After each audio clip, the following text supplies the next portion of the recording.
Rachel. Welcome to another video. Today we are talking about all of my favorite crystals in January. Looking back, I realized I grabbed these crystals more than any other crystals throughout the month, and it's always a theme in the month. It's crazy that it happens like that, but it absolutely does happen like that.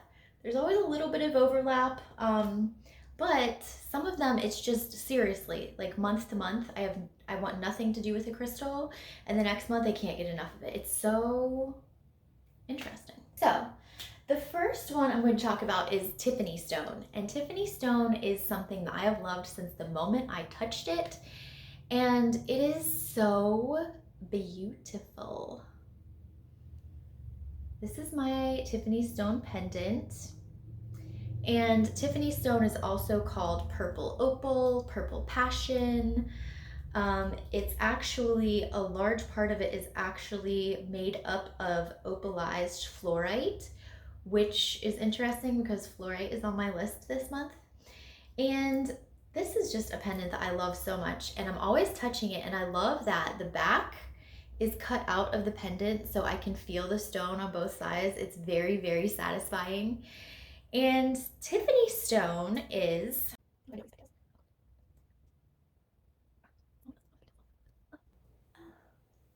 so there are a few like main things that Tiffany Stone is known for. It is called Purple Passion because it is supposed to help you release blockages and help accelerate things in the bedroom. It's also very, very known to help you boost and find your psychic gifts. And it's also good for communication of all kinds. So whether that be communication with people in this realm that you have to deal with, or communication with your spirit guides and everyone that you're trying to connect to, it aids in all communication like that. It's actually really good for the throat chakra, which you maybe wouldn't think for a purple and pink stone, but it is very good for the throat chakra. But it's also said to be very, very good for taking you up through the third eye chakra, the crown chakra, and then the soul star chakra, which is on top of all those, one of the extra chakras. Tiffany Stone is also said to fill you with unconditional love. And I feel like whenever I reach for Tiffany Stone, it's because when I wear it, I feel very uplifted and peaceful, and it just feels very, it's also like a grounding energy because it is also in the Jasper family, I believe, but it's made up of a lot of different components. But I find it, even though it talks about all the upper chakras, I find it to be calming and grounding when I wear it, but also there is this high vibration positivity behind the whole thing, and I just really enjoy it all the time. It's like a steady, comfortable energy. It's never been jolting in any way, one way or another. It's just like this steady, almost like earth sign energy, protective, soothing. I can't say enough about it. I love Tiffany Stone. So that was the first one that I definitely picked up a lot in January. Another one that I found myself wearing a lot is green aventurine. And green aventurine is mainly known for luck and money, and I have definitely had good success with green aventurine in the past, with luck and money both in different occasions. I have worn green aventurine to a job interview and gotten the job. There's been times when I wear green aventurine and people just start handing me money. It's actually kind of bizarre, but I really like green aventurine, and I did wear it a lot in January, and things have been like energetically with money in my life, things have been kind of like rolling a little bit more. So that's interesting, but that's not all that green aventurine is good for. The green energy of this stone is supposed to be very soothing and healing, both metaphysically, like healing your emotions and past traumas and things like that, but also physically, actually healing the body. And specifically, it's supposed to be really good for the heart and the lungs and the sinuses. And actually, people have also said it can help improve your eyesight. So very soothing. It brings so many good things to you, but it also heals what you already have. I think that, like, what a wonderful full circle, wonderful, wonderful crystal. All crystals are wonderful, right? But green aventurine, I've been wearing it a lot lately and I've really been enjoying it. And I've actually been finding myself, now that I think about it, I gifted a few people green aventurine in January. I have a little bag of crystals that I give away, and when I just feel like somebody needs a crystal. And both of the crystals I gave away last month were green aventurine. Okay, the next stone I'm going to talk about, just because this is the last piece of wearable stones I have over here, is jet. And jet is on my list, not because I wore it every day in January, but because one day, so I'm just like sitting at my computer one day, I'm doing some stuff, I'm getting ready to go to work, and I'm like finishing up some stuff on my computer, and my hand reaches over and gets my jet bracelet and puts it on. I didn't do it. I physically did it. I didn't do it. So jet had to make my list because of that. Jet is very protecting and healing as well.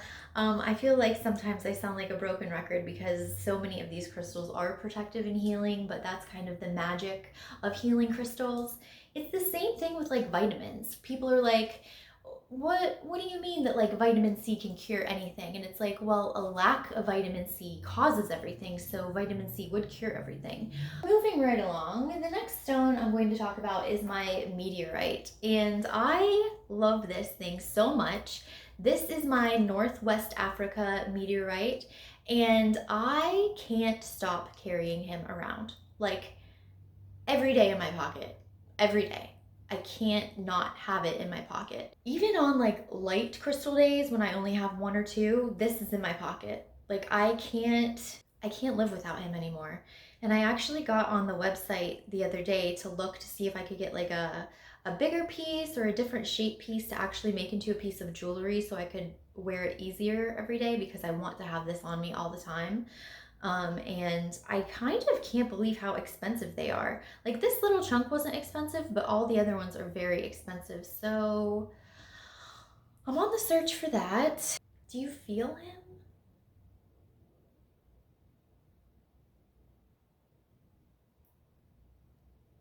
I feel like I have talked about him a lot recently.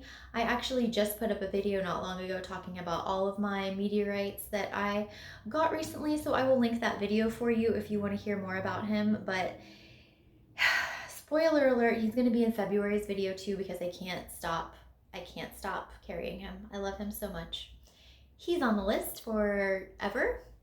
I want to talk a little bit about fluorite, and this, honestly, so all of these videos, these monthly videos, I definitely am pulled to these crystals, but every once in a while I get like more violently pulled towards a crystal. It's just very, very like, you don't have a choice. You have to pick this up. You won't feel right until you have it. You won't feel right if you put it down. And like when I pick it up, my hand just closes over it like, this is it.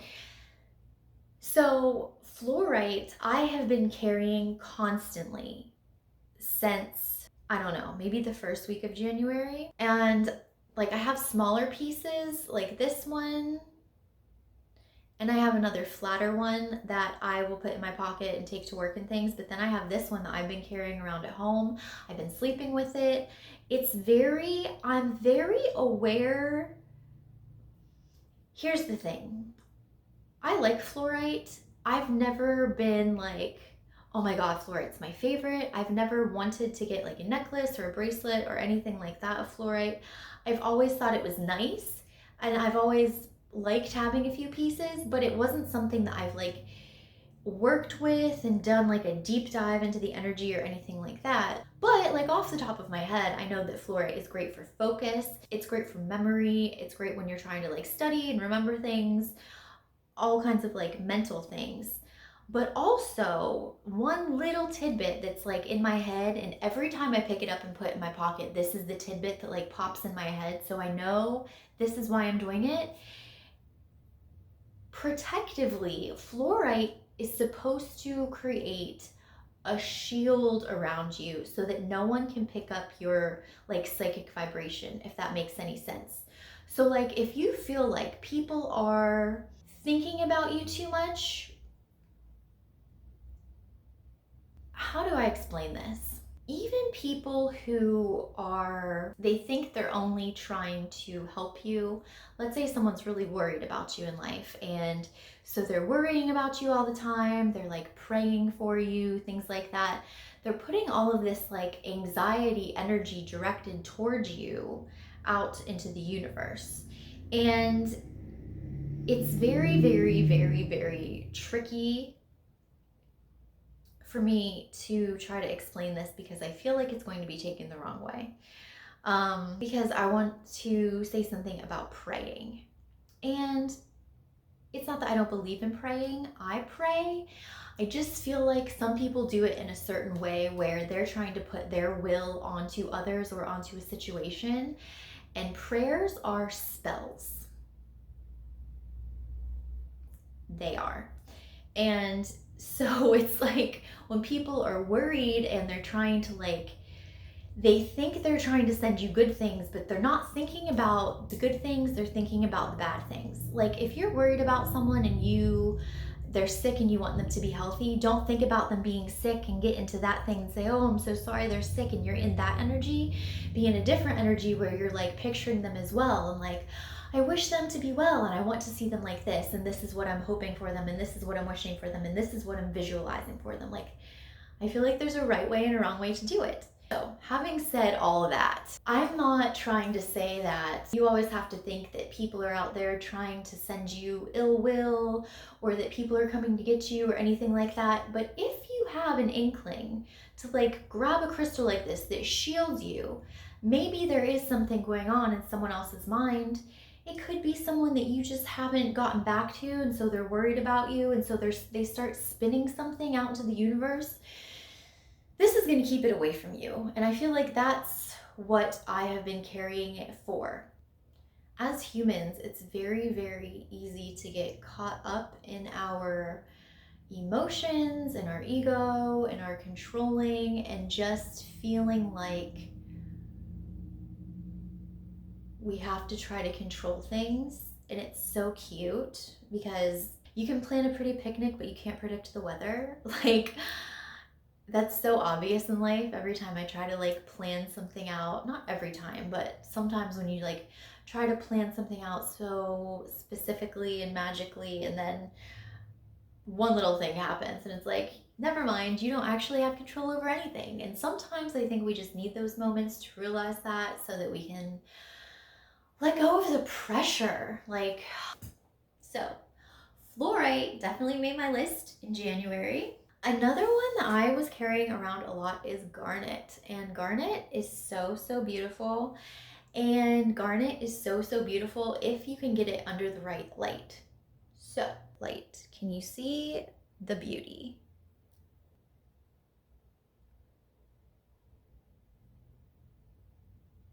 Now, garnet is a great stone of manifestation. It's like the stone for manifestation. That's what I think of anyways when I think of someone wanting to manifest something. I have a friend who is very into manifesting things with garnet and moldavite, and when she tells me about it, I get very excited about it, and I have to get out my garnet and moldavite. And last month I just carried this garnet around a lot. I've been trying to like new energy, new year. It's very cliche, but it makes so much sense that we all feel like that in January because it's also Capricorn season, and Capricorns are about like climbing the mountain and getting things done, right? Like we want to be in this position of almost like responsibility for our lives and like taking things and putting them in motion. And I think it's funny that people make fun of like New Year's resolutions and how fast they fizzle out, because I think it actually has a lot to do with astrology. And it's not that people sign up for the gym and they go for a month and they're like, oh, I'm just tired of doing it. I think it's just that Capricorn season is over, and then everyone just doesn't feel that same like drive that they feel when they're in Capricorn season. Anyways, garnet. So the reason that garnet is so good for manifestation is because it's so connected to like your blood and your life force and all of that life pumping through your body. It's very connected to that, and that is where so much of your power comes from. So it's like it connects to that power and it helps you bring forth into your life what you want, which makes so much sense. It's also a stone of courage. It's supposed to help you out of stressful situations. And because it has the energy of passion and determination, it helps you follow through with your goals, which makes a lot of sense in January with that Capricorn energy we were just talking about. So Garnet was one of my favorites for January. I think Garnet is actually the birthstone for January too. Very cool. Now, my last one I'm going to talk about is Labradorite. And I have this little cabochon that I got to make a piece of jewelry out of. I didn't mean to keep it, but this little cabochon has been living in the little front pocket of my jeans. Like, you know how you have that little crystal pocket? I've been putting him in there just because I don't want him to get all banged up with the other crystals in my pocket and everything. He's so little, and I'm like, I still want to make a piece of jewelry out of him. I'm just like borrowing him for a little bit. Well, I am now in love with him and in love with carrying Labradorite. So I am making him into a necklace for myself. And I have the little piece made that he's gonna go in. It's very exciting learning how to make things. So this is his little like thing he's gonna live in, his little bezel. I just have to make back for it and then get him all situated in there. But I'll be wearing him around as soon as I make that. I'm very, very excited about it. He's so shiny and gorgeous. Labradorite to me is like playfulness and positivity, but it's also a lot about your relationship with yourself. It helps you uncover like subconscious belief patterns that you're carrying around so that you can get rid of them. And I feel like that's always important to do. And it's supposed to help you if you feel like you're in a rut, if you need to like bring more like excitement into your life, things like that. It's supposed to help with all those things. I just find it very like inspiring and, like I said, joyous and almost childlike. I think it's a great energy to have around all the time. Labradorite's also very protective. It's very good for psychic abilities, which so many of them are. And it's just so freaking beautiful. That is it for me today, you guys. I'm sorry that it took me so long to get this video up. Life's been a little crazy. Maybe I tried to take on too much during Capricorn season. But things are feeling very good. And I'm gonna try really hard to keep up with these a little bit better, so. As always, thank you so much for watching. If you haven't already subscribed and you enjoy this kind of thing, please hit that subscribe button. It helps me out so much. So much. Thank you for being here again, you guys. I love you all so much. Thank you, thank you, thank you. I hope you have such a great day, and I will see you all next time.